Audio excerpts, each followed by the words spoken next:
One of the reasons why I never caught that alcoholic tag and left it on myself after I stopped drinking alcohol was because just of what it suggested to me moving forwards. It suggested to me that for a start I was broken, that there was something inside of me that was broken, that there was something in my genes that was broken, that there was some disease that I had that I couldn't get rid of. But more than that, it suggested that I wasn't responsible, for any of the alcohol that came, that was put into my mouth. Now, I'm a very optimistic person. I'm a very forward-looking person. I believe that humans have a propensity for growth. They want to grow in life. They have we're purpose-driven animals, right? We seek out purpose.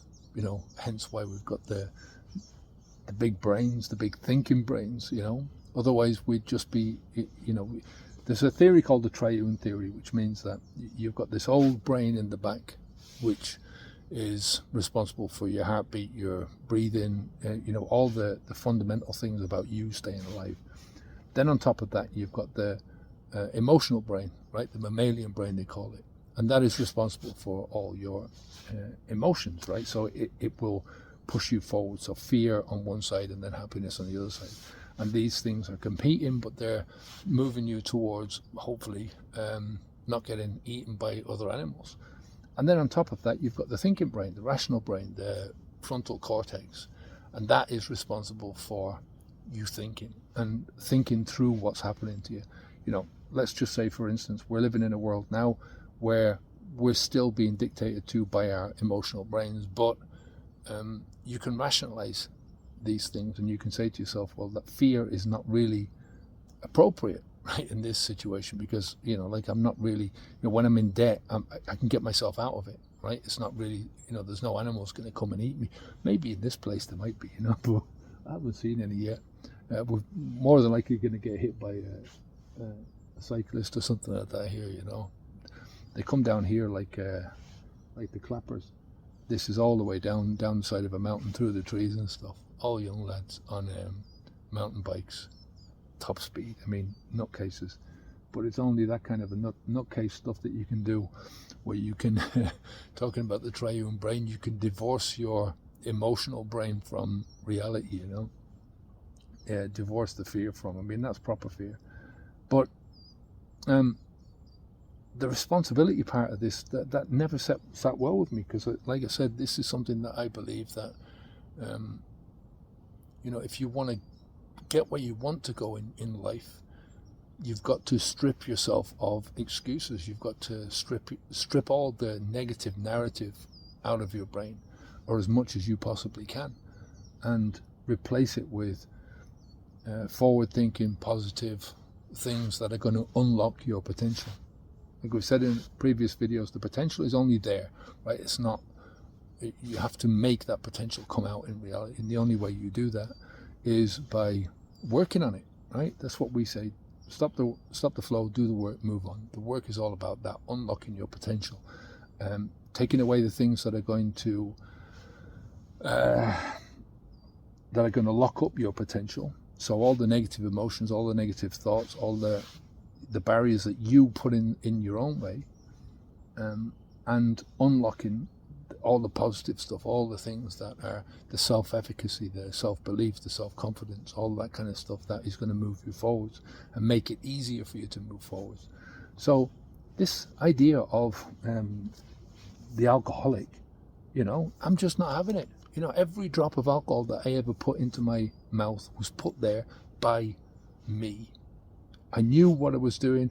I might not have understood fully the consequences of it, but I understood the consequences enough. From day one, I understood that there are consequences to putting this shit into your body, right? Short-term, immediate consequences, the nausea, the vomiting, all that kind of stuff. That's all short-term, and that should tell you something about the long-term. Now, you can excuse that, right, because you're young and you don't see those things. You cannot possibly see some of the things. You can look around and you can see alcoholics, but because we live in a world where there is that separation where people say, well, they're alcoholics because they couldn't handle the alcohol, because there's something wrong with them, because they're diseased. That keeps you drinking, right? Because it makes you think that putting alcohol into your body is a normal thing. And it's not normal. We've made it normal, but it's not normal. It's not natural to do that, to put manufactured alcohol into your body, massive amounts of it, so that you're screwing up everything, right? So, it was my choice to put that alcohol into my mouth. It was my choice. I decided, but it was also my choice to stop, right? I wasn't forced to stop. There were certain things that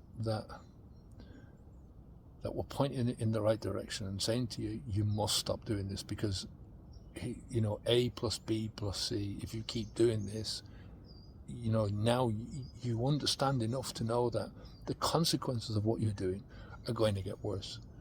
And if you just pile that up on top of each other, you can see where you're going to go, right? So that's the decision that helps you to stop. But I think one of the biggest reasons, from that responsibility point of view, is if you abnegate your responsibility in that one area, right, and you say to yourself and to everyone else, don't forget, these people don't just say that to themselves. It's not something that they repeat inside of themselves. They broadcast this to the world, that they're an alcoholic. And they say, well, I couldn't help it. But if you say you couldn't help that, then what does it say about your role as a man? I can only speak from a male perspective, as a father, as a friend to somebody, right? How is that going to play out in those roles?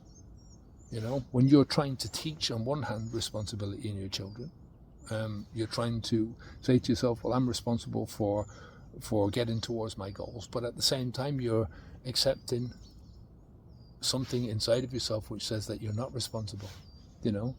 If you're not responsible for this one thing, what's to stop you from saying, well, this behavior that I'm trying to avoid, that is another behavior that I'm not responsible for. Do you get what I mean? So it can lead you down a path. It's, for me, it's just not on me, right? It's not on. I'm not using that. I never use it as an excuse. I don't ever want to use things as an excuse. It's my responsibility. Ranting today, but there you go. Take care of yourself, and I'll speak to you in the next one. Onwards and upwards. Bye now.